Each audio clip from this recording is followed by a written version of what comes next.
Hello everybody. The Suns-Warriors game did not end the way we wanted it to. The Suns pulling away with some pretty nice defense and the Warriors just looking a little discombobulated, and Steph could never get untracked. But let's go back to happy earlier days of the first quarter when Jordan Poole kept the Warriors in it by dropping in a whole bunch of points. Here Phoenix has guarded the first actions really well, so they put Draymond in the slot over here and Warriors try to run a split cut, but Phoenix was switching really well.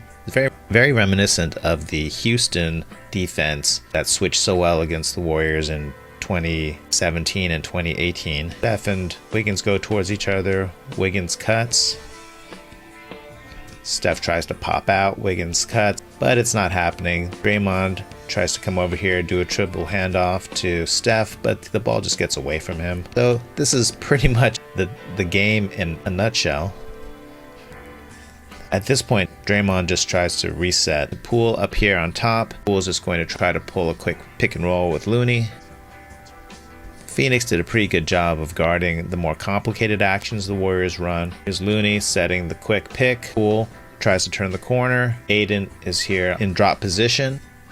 So there's the pick. Everything looks like it's under control, but Poole just goes with raw speed to blow by Ayton. He can't turn fast enough.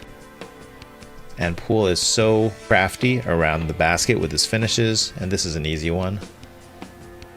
This is another quick hitter. Looney stepping up the screen. Poole taking the quick pin down. Ayton again, caught in drop position. And this is just too far. Spacing to give Poole.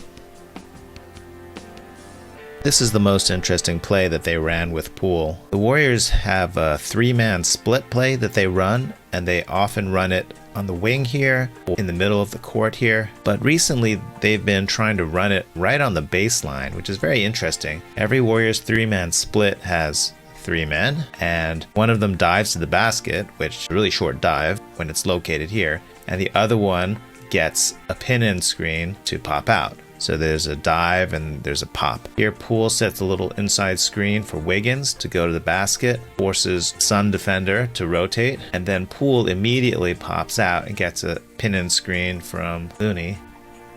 This works really nicely. Nails Devin Booker with the screen. Poole pops out free to the corner. And nice pass. Ayton is just a little too slow to rotate out. And in fact, Poole has to give a little double clutch, which usually means the shooter's going to miss, but this Poole comes through.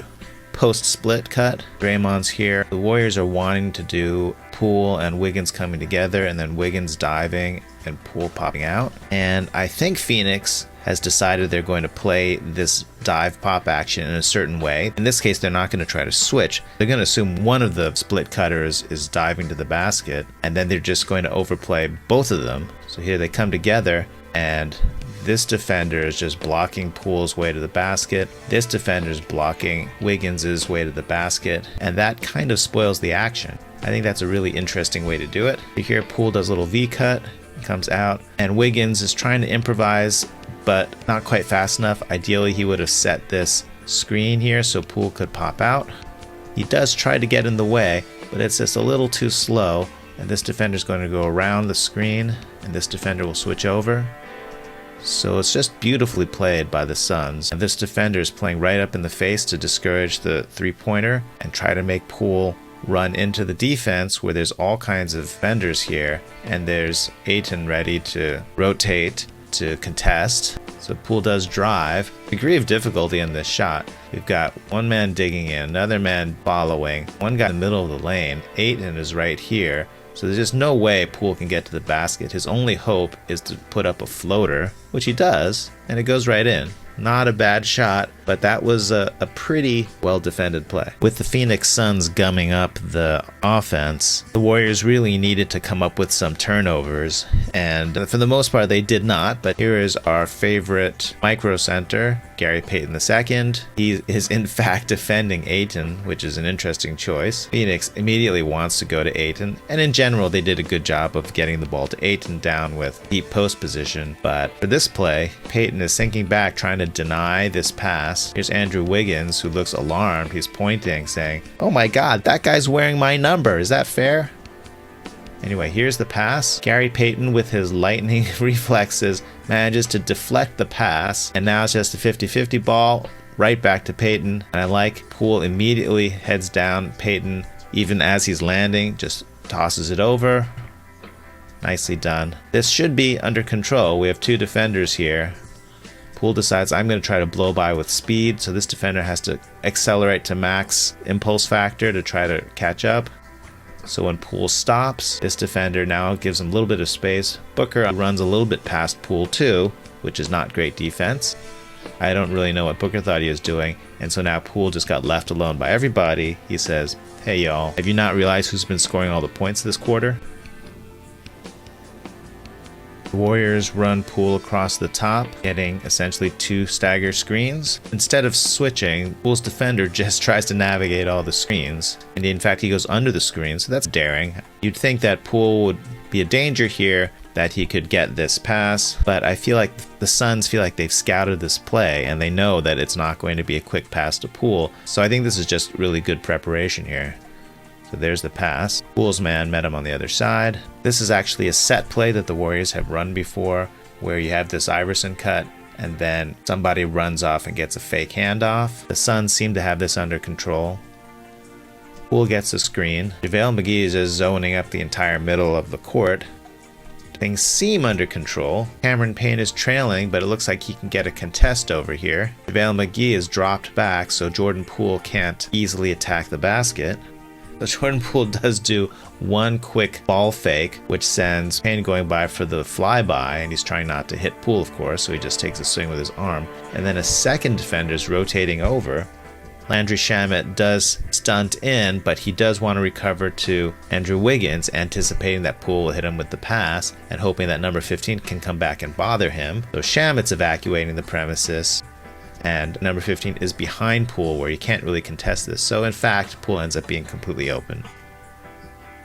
And he punishes. So that's how Jordan Poole racked up his points in the first quarter and kept the Warriors in the game early. I want to just look at one more play. Later in the game, they run the baseline out of bounds version of the three-man split on the baseline that we looked at before. Here's the inbounds to somebody who's in a passing position. Now we have three men here. One man dives to the basket. The other man comes out and gets a pin-in screen.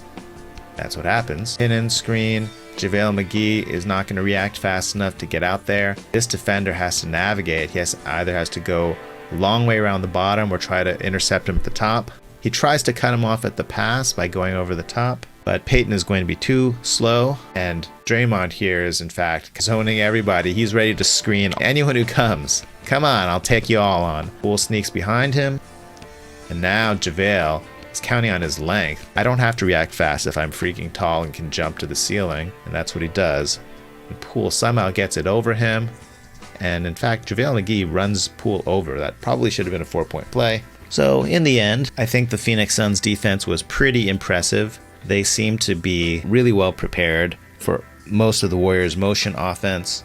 They played tough at the three-point line to try to funnel people towards either Ayton or McGee as rim protectors. And when you diffuse the Warriors' base offense like that, you're going to need people who can create a shot out of nothing, and that's usually Steph Curry, but tonight it wasn't. Steph could not get going. And the Warriors hung in there with good defense of their own, and they were in position to steal it, but the Suns pulled away at the end. Frustrating game, but I think some stuff to build on for Friday, and it'll be really interesting to see if there are adjustments from the coaching staff. There will be a day to practice, so see you after the Friday game.